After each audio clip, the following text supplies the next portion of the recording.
of view enrich the story audiences want to see. We open doors that historically have been closed and offered the tools and unspoken rules for them to have long-lasting careers in television. We are NBCU LAUNCH. NBCU LAUNCH has been an amazing partner in my 20-ish years at NBC. I became introduced to the LAUNCH program when I had my first show on the air, which was Superstore. Wait, that's a good one. And all along the way, they've just been a resource in terms of introducing us to directors, writers that we might not otherwise have been familiar with. As someone who's gotten to shadow myself, now I'm in the position where people are shadowing me. I've been grateful to have the opportunity to kind of pay it forward and hopefully impart some knowledge to the very talented filmmakers who are getting the chance to direct their own first episode. Actually, the fact that they're elevating, cultivating talent is a really big deal. And a lot of people wouldn't get these opportunities if they weren't paid. NBCU LAUNCH was sort of that first stop of like, if I get into that program and I really do the work, I feel like I'll have a beautiful launch pad for my career, and it's panning out to be that way. I am always going to be looking to launch first to try to find writers who come from different backgrounds, who have different points of view, who creatively think outside of the box that I don't exist in. Being part of the program really put everything in perspective and gave me the confidence I needed to really navigate the industry and being a TV writer. To hear all my words come to life is really a dream come true. NBC Launch program does a great job. Any type of dedication towards putting them in a position to understand, grow, develop, and more importantly, succeed. That's always good, because those are the heroes. When it comes to everybody involved with making the show, I think most of them wouldn't realize that these people were there like from a program. That's the level of quality that this program has like provided the show. I went into the program really hoping that they would be able to help me navigate this, help me figure out the business side of it, the interpersonal side, and I think they did. Launch really is the ultimate training ground for getting the soft skills of the business that you need. Our partner, NBCUniversal, is ahead of the game by being there every step of the way to further inclusion. So all these programs are really rooted in wanting to change the way the world sees disabilities.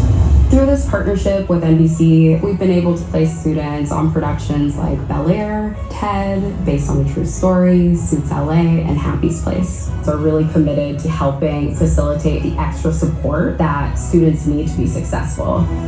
To have a team like NBCU LAUNCH champion for me and other producers across different platforms. It lets me know that this is not a one-off experience and that it's a real relationship. Community doesn't just happen, you really need to put effort into it to make it happen, and they're really doing that with this program. It's so true. The thing that struck me was how they really had each other's backs. It was just really heartening. Cultivate. Curate. Elevate. What is it that I always say? Start your career with NBCU LAUNCH.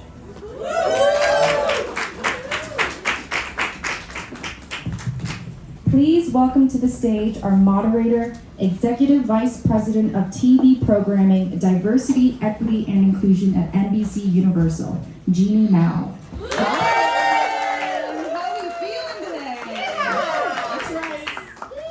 Make sure I don't fall. Hi everyone, good afternoon. Love the sizzle. Welcome to NBCU Launch Talk in the Writers Room with NBCUniversal. I'm Jeanne Mau, your Executive Vice President, TV Programming, Diversity, Equity, Inclusion. I'm gonna say that again. Diversity, Equity, and Inclusion at NBCUniversal. I oversee NBC Launch, which is the umbrella brand for our comprehensive inclusion efforts across NBCUniversal's entertainment television portfolio, including NBCUniversal Studio Group, our broadcast entertainment networks such as Bravo, NBC, Sci-Fi, and Peacock.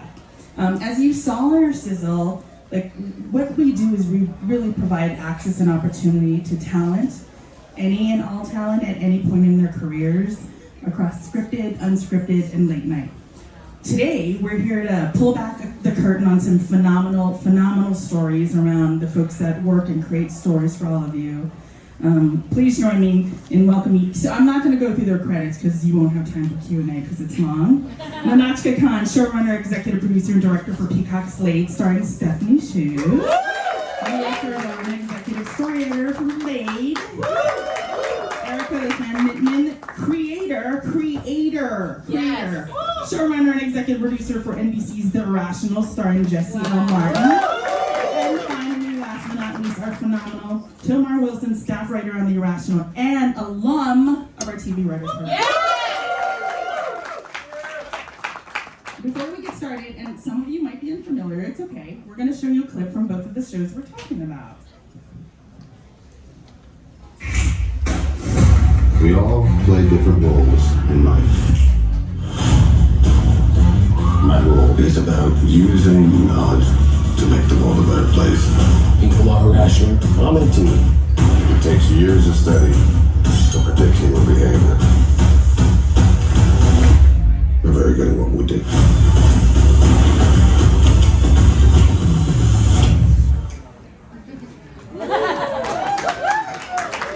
They died in the order you slept with them.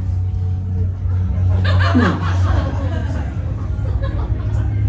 I slept with Michael in between Jeffrey and Stu. He just like an Instagram post of a James Baldwin poem. I paraphrased. Michael's fine.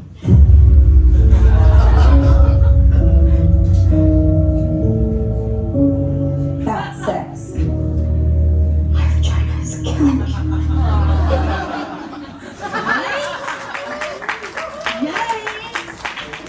Okay, we're gonna jump in because we want knowledge everywhere. Tommar, Ria, what was the defining moment for you that made you want to become a writer? I had a career before this as an actor, and after a while I did a lot of theater. I lived in New York and some TV. After a while, I wasn't feeling like completely creatively fulfilled. I still loved my job, and a friend kind of suggested like, take this writing class with me. So I have a habit of like leaping before I know that there's something there to land on. So I started writing, wrote a couple of scripts. They were 150 pages of overwritten badness, and but I finished something. So I had the satisfaction of being like, oh, I did that. There was nothing there, and now there's a story, there are characters, there are relationships that I created, and I kind of fell in love with that. And there was a moment I went to Lincoln Plaza Cinema in New York City on the Upper West Side and saw Moonlight the day it came out. And it was the first time that I was like, oh, that's what it means to see yourself. Like, I can relate to characters and relationships in any TV show or movie, but that was so specific, and I was like, I can relate to that because of the specificity, and I can do that. Like, I want to do that. So that was really the thing that sparked, okay, I'm a writer and I'm on the right track, and I want to keep doing this. What about you, Ria? Yeah, well, I kind of always joke with my friends that like me wanting to be a writer is a lot like my coming out experience. Like, it took a long time. I kind of studied psychology at UCLA. I felt like I kind of needed to like inch closer and closer and closer. My parents, really drilled in that like 9-to-5 job. It took a long time. And it was actually a friend who went to UCLA, took like media, like TV classes, and she was like one of like the 3 people who followed my Tumblr. And like I would write like just like random like, funny things, and she kind of was like, you should think about like writing for TV, you're funny. And like it weirdly, and it sounds like so cheesy to be like one person saying something like that, like made me kind of actually pursue it. I love it. And as me wanting to be the model minority, the power of the pivot, and accepting the fact that you don't need permission to be a writer, even though your parents believe you should be a doctor, or lawyer, maybe a dentist or accountant, but at the same time, right, having the power and the courage to take those leaps and then fulfilling that, I think, is really important. And this is kind of to everyone, conversationally. Like, what is your unique perspective? How does that inform your storytelling? Like, how do you put that into it with creating worlds? Luckily my exes started dying in the order that I slept with them, so I was able to put it into a script. I think that it's most writers that I know live, you're in your life, but you're also, part of you is observing as well. And I think as you live it, you're also, like, a little piece of you is already kind of crafting it, whether it's a line or a character or a trait or a plot idea or something. And I just think that the more unique your perspective, you know, only you are going to come up with a certain story or a certain show, or, you know, I don't know if you guys feel that way or.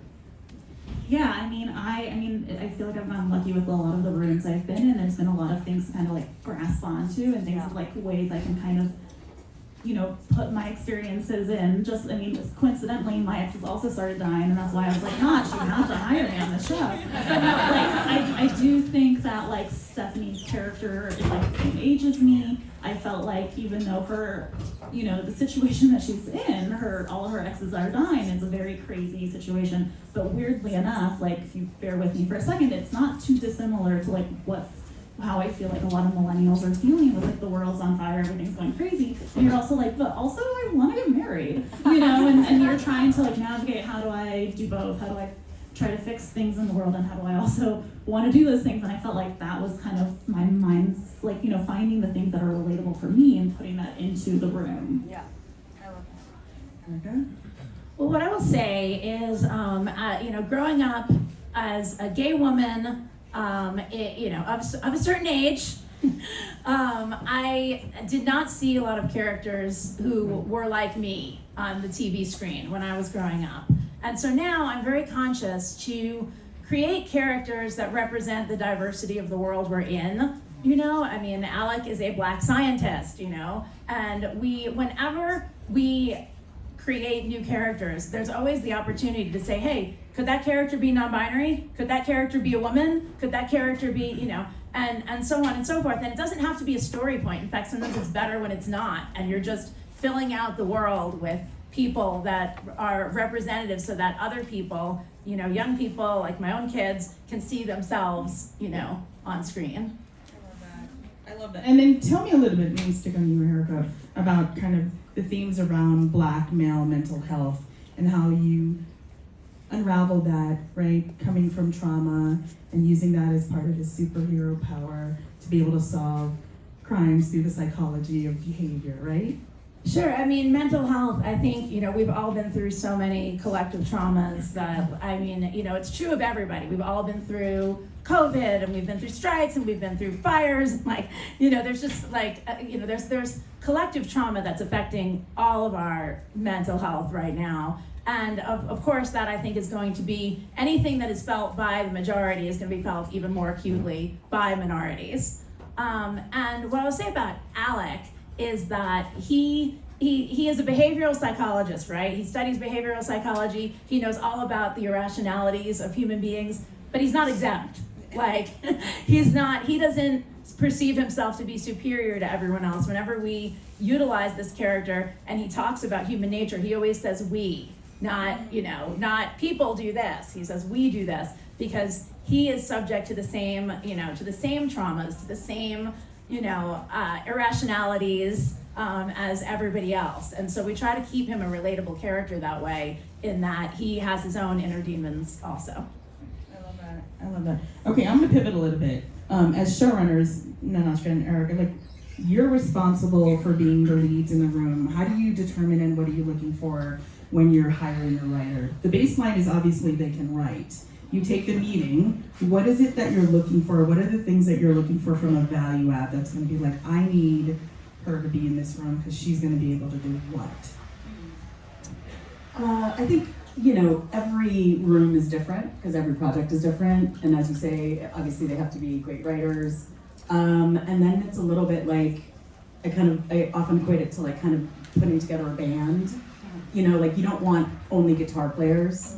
You need to sort of build it in a way where all together the music sounds better than the individual.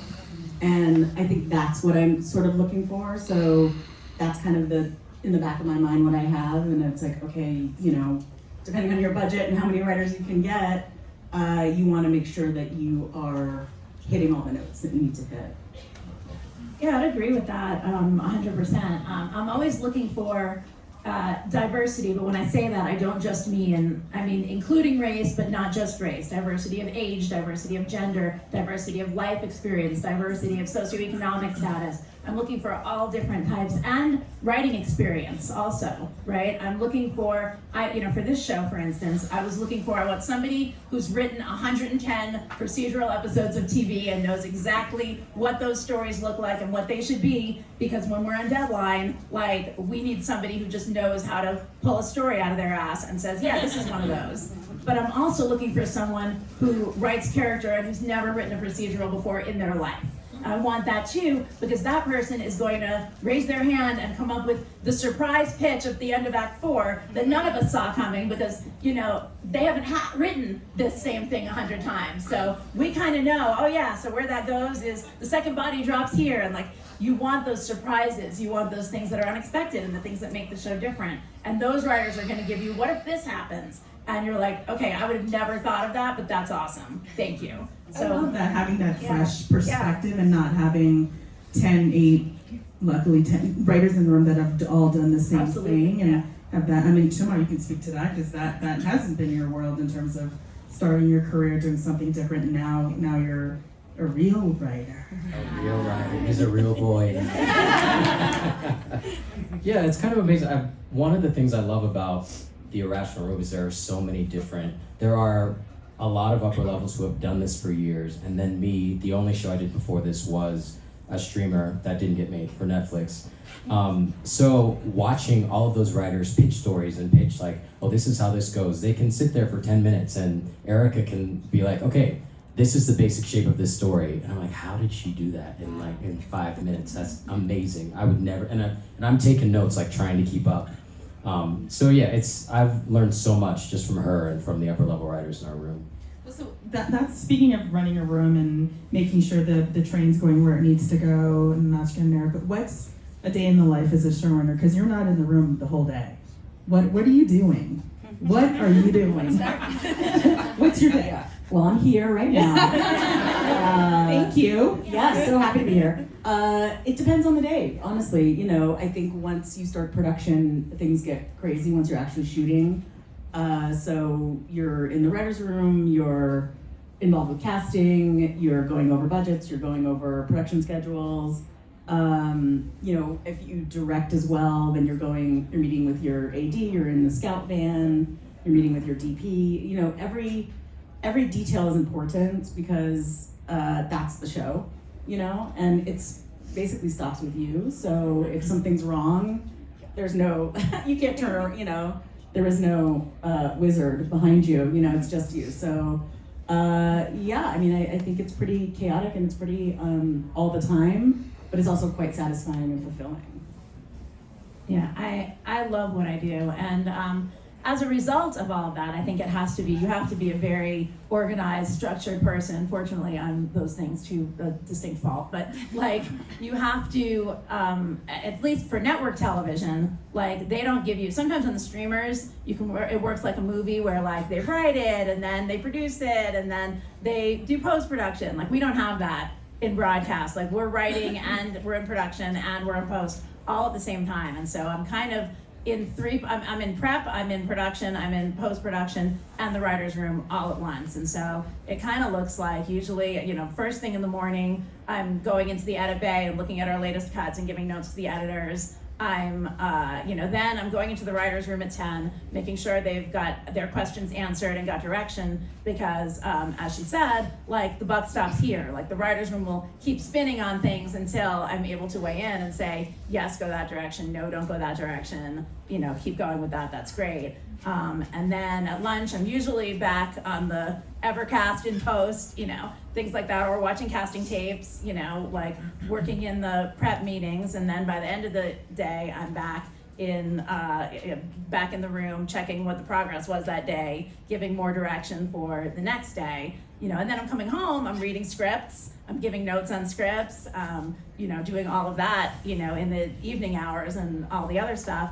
And you ask, where does production fit into that? Well, most of the time, we shoot in Canada, and most of the time I'm sending my writers to produce their episodes, which is good both for me and for them, because I cannot, as described, I cannot be on set all the time, and I don't generally feel like that's the best use of my time because there's so much downtime on set, and I'm like, I gotta make better use and maximize my hours. But also for the writers who are coming up, it's an invaluable experience to go to set, to learn how these episodes are made. You will learn so much more from that than anything else, because you will realize every scene you write, you will understand what it's going to take to produce that, and you'll start writing more producible episodes, which is really, really important in television.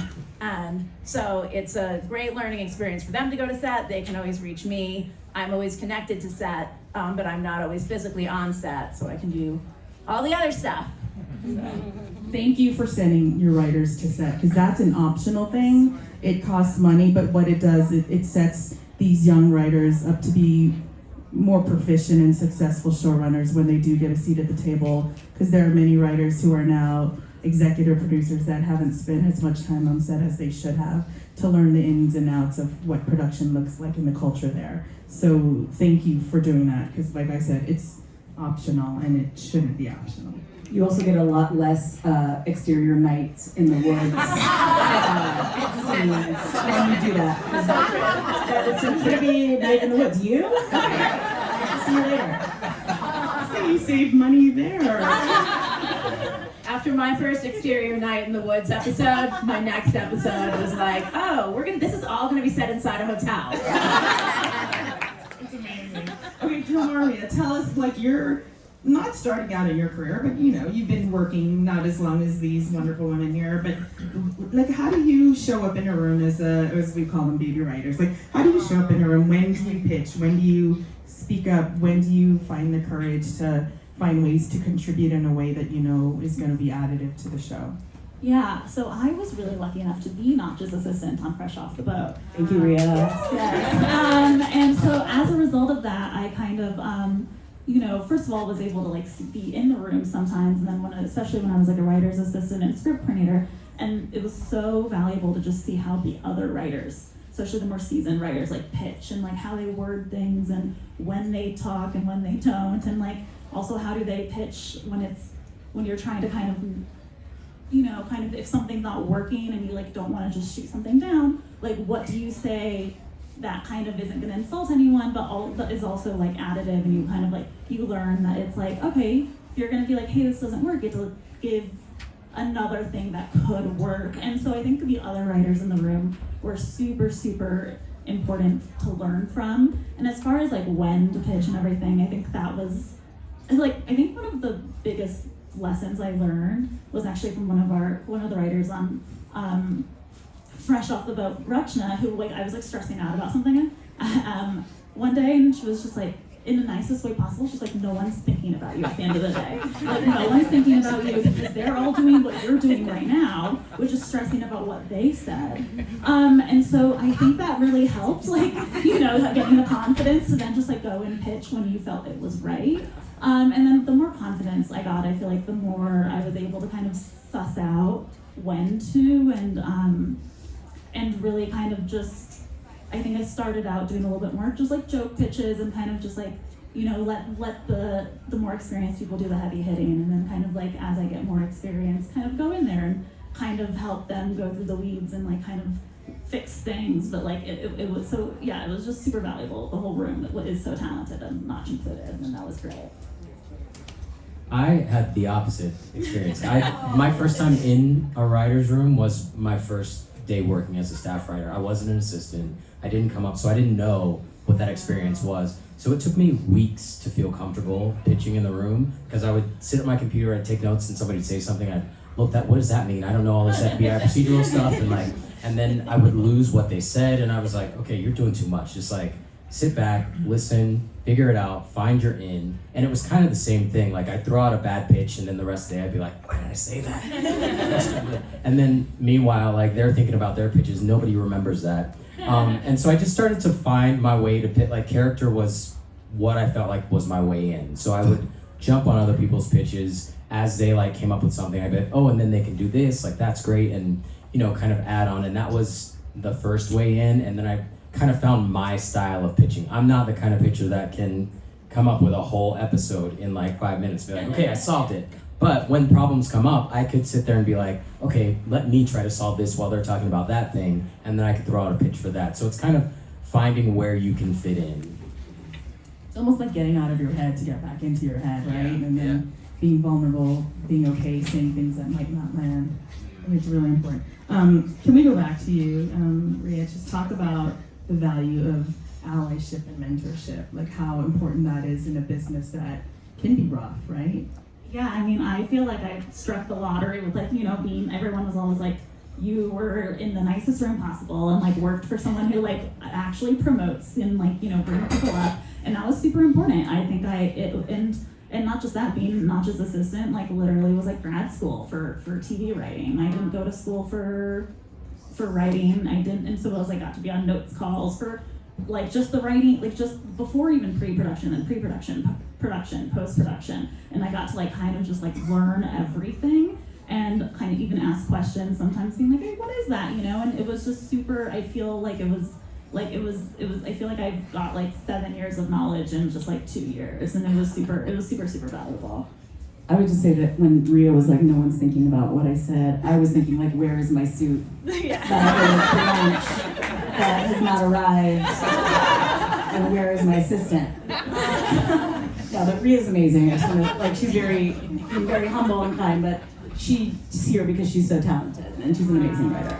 And thank you for the allyship, because we need that more than ever this day, yesterday, and tomorrow. Can you talk a little bit about your experience, Tommar, in the TV Writers Program and your participation and what it taught you as you stepped into your first job? Yeah, absolutely. So coming into the launch program, I love I felt like I was a professional writing student. I love taking classes and writing scripts and classes. So that part I knew. What I didn't know was anything about the business. So like day one of the launch program, we came in and they're like, okay, this is how you talk about yourself. This is what you do in a meeting. This is what you do when you meet executives. And I was like, oh yeah, like I didn't know the difference between studio and network, and I don't know like all of these terms. And the program, the biggest thing for the program for me was the business side of things. Like the writing stuff, great, you can learn that all over the place, but I got so much of the business so that when I did step into the room, I could be stressed out about breaking 18 episodes and not thinking about the other stuff. So really like the launch program got me off to an amazing start, like brilliant. Okay, so I have like 15 more questions that I'm not going to ask because you'll probably have better questions than I will. But the last question I'm going to ask each of these phenomenal writers is a piece of advice you could give to our fabulous audience members, and or what are 2 things they could do tomorrow to help elevate their career, whether they're producers, writers, executives in the business. What are some of the things that have helped you move in and around your career in terms of whether it's a relationship or like what's important for you as you build out your career that we can bestow upon them?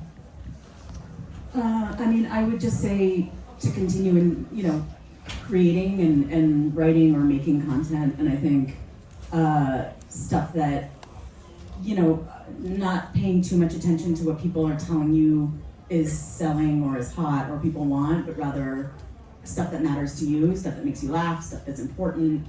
And sort of keep that as your North Star. Not to say that you couldn't take a writing assignment for something that you don't know anything about and is brand new to you, but just always have space for what, makes you as a writer and creator.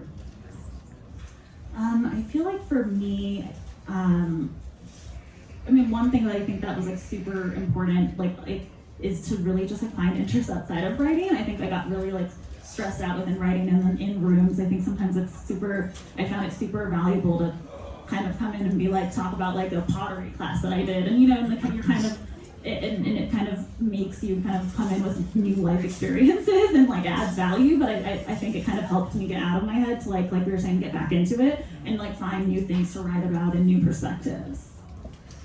I think relationships are so important because writing is a collaborative medium. Television writing, rather, is a collaborative medium. And, so many of the jobs that I got when I was coming up were because of relationships that I built either as an assistant or with my peers who were trying to become writers. I had a writers group that was enormously valuable when I was starting, and I think that is an incredibly useful thing to do when you're starting out. If you want to write, like, form a writers group with your peers, get their opinions on, get your opinions on their work, their opinions on your work, and that will make all of your writing better. And you will also have this group of people who are all moving up as writers who will remember you, who know you're a good writer, and who will help you in the future. They stole my answers. So. I would say ask questions, like ask the question, because I constantly would think, oh, I should know that. I'm not gonna ask that because I'll sound stupid. Like I'm not gonna ask that question. Whereas if I just asked the question, somebody would give me the answer and we could move on. Otherwise, like I spent a week being like, I don't know what that is, and like, so I ask all the questions. It's okay. That's great. Two things I want to bestow upon you is the first thing is, in any career, it's a marathon and not a sprint. So whatever career you're in now, you may not be in 5 years because you realize you want to do something else that fills your cup up with things, right? And if it's writing or producing or directing or wanting to work in development or current, just know that like it's always got to be the long game, and it may not happen in 6 months, but you just have to keep at it. And the second thing I wanted to add, piggybacking on Arika's, relationships are everything. So don't burn the bridge, even though it was not a great experience. Just move on from it and not take the trauma, but just know that like you're so much stronger and better than that. We need you as storytellers today more than ever to tell the stories that are not being told or being silenced. So that's really important. So now we're going to open up to questions, Q&A. I ask that you don't pitch. We really want you to create this space where we can ask our writers kind of their creative process in and around their shows and maybe their careers. So there's going to be a mic floating around, and if you're awesome, I'm going to call on you, and if you're not, I'm going to go to the young woman in the back in the red.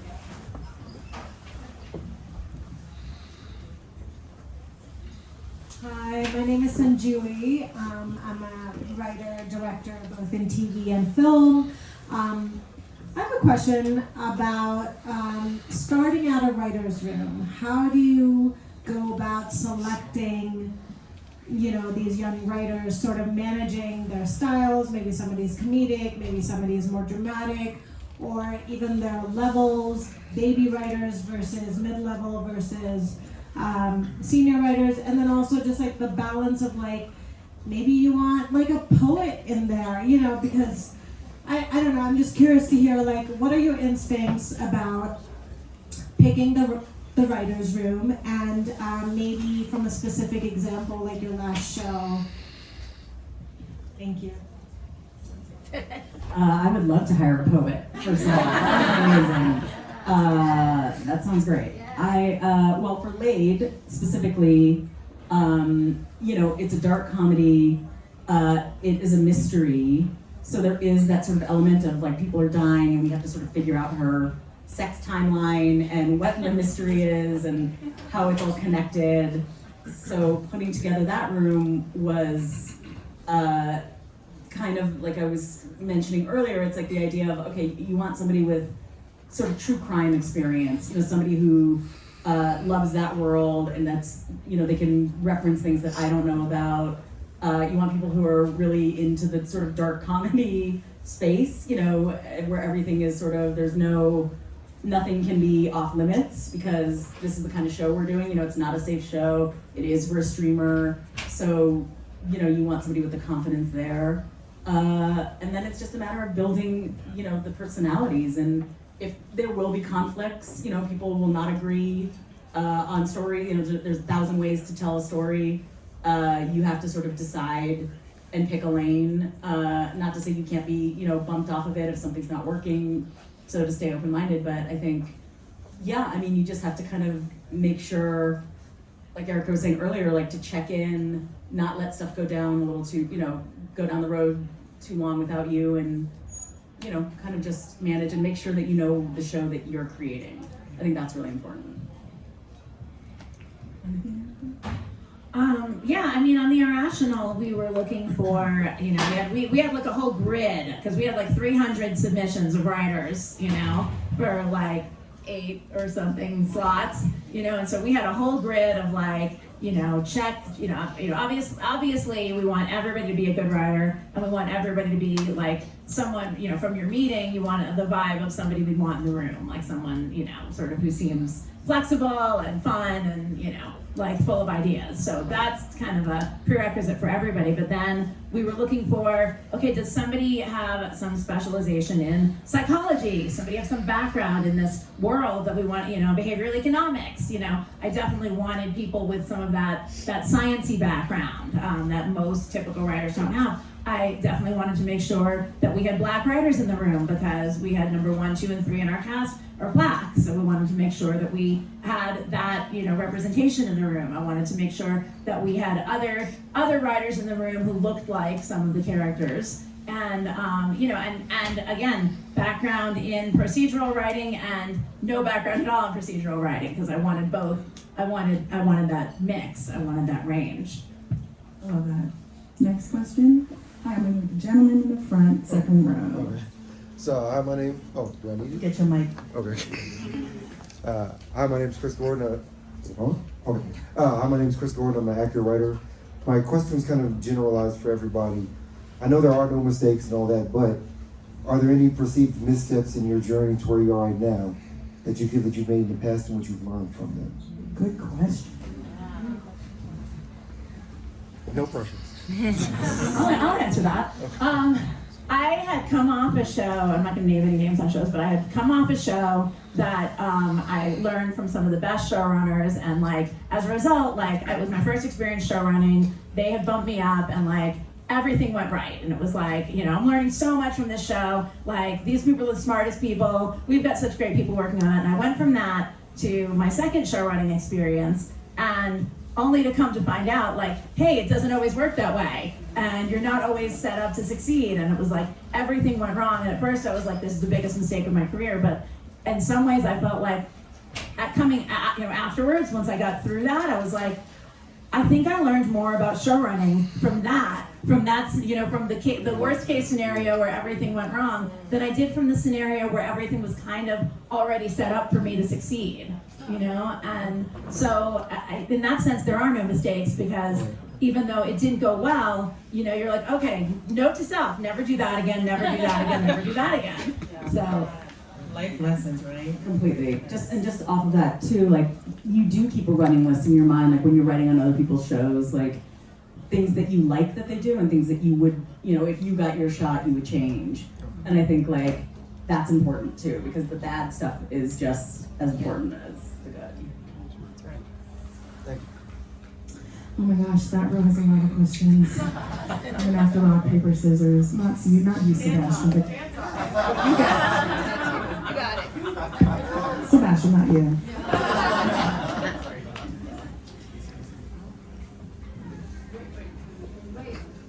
Here, you take mine. That's back. No, not Sebastian.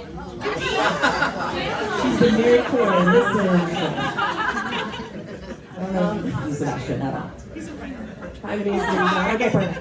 I'm a writer-director from Vancouver, and so y'all, I know you've been there. And my question is, especially for newer writers, when we're kind of staring at a blank screen and really blocked, do you have techniques to help us get out of it, or the other side question is, I lost it, ADHD, sorry.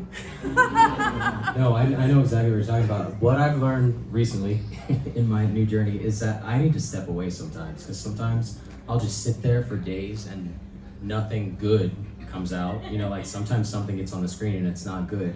And finally I'll be you know what? I need to not commit myself to writing today. Today is gonna be a day that I'm not thinking about this. And then always the next day I come back and I'm oh, I just needed to rest, or I needed to have fun, do something that's not work, and it works for me. So I say take a break.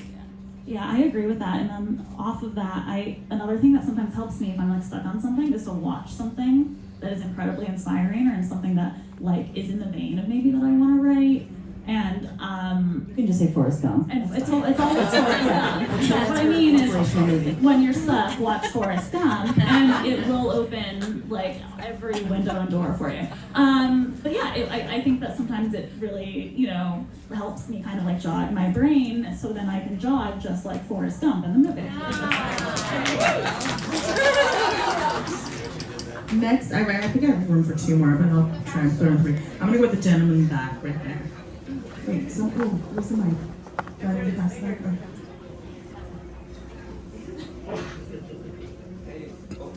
This is a turn on. Hey, I'm Lauren. I'm a commercial director from Berlin. First of all, thanks so much for the input. It's amazing. And I'm in Berlin. I see that there's a big barrier for like non-film students to get into the industry or like in the writers' room. And I was interested in knowing like, could you sketch out a roadmap for me, like for a non-film student to get into your writers' room?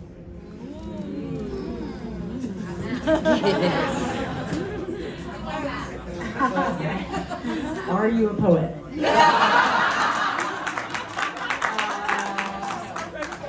I write poetry. A non-film student, I think because, you say you're a commercial director, I think we're always looking for creative people, and so if your work is available on, if you've got a website, if you social media, if you create and make things, I think that is kind of almost the new film school in a way, because I think I see so much creativity in that space that I have not seen before this point, and it's kind of almost the great equalizer in a way, because instead of being like, oh, I went to whatever fancy film school, you could just send a link and I'd be like blown away by whatever you did, or be like, oh, that's so cool, like I never thought of that, or ask you about a shot or something. So I think to me that would be the way of just keep creating. And I would say write a great script. Write a fantastic script. I didn't go to film school. A lot of writers in my room didn't go to film school. Some did, some didn't. But and it can't be a good script. It can't be an okay script. It can't be just, but it was as good as that Law and Order episode that was on last. No, like it has to be. Unfortunately, it has to be better. It has to be the kind of thing that grabs attention of, this is the best thing I've ever written. Who the fuck wrote this? And then I don't care who you are or where you're from. If you have a good script and you gave a great meeting and you're willing to be a team player and collaborate with the team and learn from us, then I'd be interested. One more thing that's not the map, but maybe a map, is programs like Launch. Like, look for the programs, because they're competitive, but they're competitive for a reason. Once you get in, they fight for you. They fight to get you in these. They fought to get me in these rooms. They fight to get us in these rooms and to keep us working. It's not just getting the first job for you. They're part of your career, and they tell you that from the beginning. They're part of your career. They stay part of your career, and they fight for you. So look for the programs. Launch is doing amazing work. Thank you, Tommar. Should we end on that? Here's another question. Woman in the front. Wait.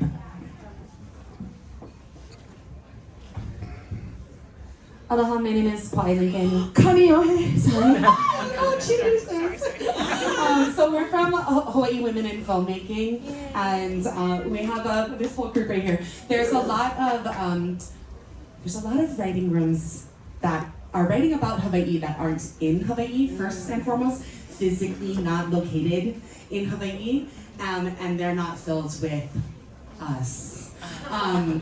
So I'm really grateful for this panel, for hearing what you guys are saying and talking about the importance of making sure that you're having those writers in the writing room. And to honor Tommar, your beautiful ask the question. I have the question of like, how do I then become the showrunner so that our things that we're making in Hawaii about Hawaii are being written in Hawaii, where the writing room is in Hawaii, where the show running is actually in Hawaii. So how do I become you guys?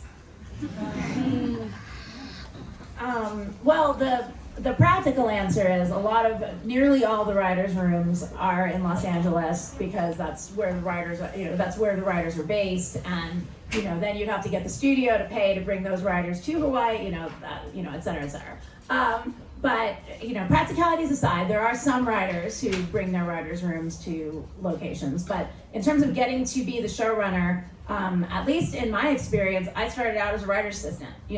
I worked my way up. I got my first staff writing job, first producer job, co-EP, you know, moving up the ranks, writing on other people's shows, you know, and it's, you know, and it was a goal, it was my goal, it was my dream to get to this position, but it was, you know, definitely just by doing the work and, you know, doing other people's shows and, you know, writing. Do you have better answers? No, I think that's exactly right. I mean, you know, you put your time in and you work on other people's things, but then when you have something that's yours and it's very important to you to base it in Hawaii, then that's something that has to be known to people. You know, like, so the executives who read it, the producers who read it, the studio who could potentially fund it, and you have to explain why, because it's way cheaper to shoot it in some other place with like a, you know, big, you know, film friendly state or country. That's why you can shoot Hawaii and Vancouver, sure, you can. Yeah, people will try to convince you, like, this looks like Hawaii. Exactly. Yeah, exactly. So I think you have to make the case of why it's important to you and the story that you're trying to tell. I love that. I do know we don't have any time for more questions, but I want to thank Nahnatchka, Arika, Ria, and Tommar for a great conversation. Thank you to the panelists for partnering in collaboration with Sunrise Collective. You can, if you haven't seen Late, y'all need. It's just fun and ridiculous and fun, and you can catch it on Peacock. You can also catch Irrational on NBC on Tuesday nights. And to learn more about kind of all our initiatives and programs in front of and behind the camera, we have both. You can follow us on Instagram at NBCU LAUNCH. So what we're gonna do now is we're gonna create an opportunity for you to have a hosted reception in that little room over there and create community and talk to these phenomenal writers. Thank you all so much. Thank you.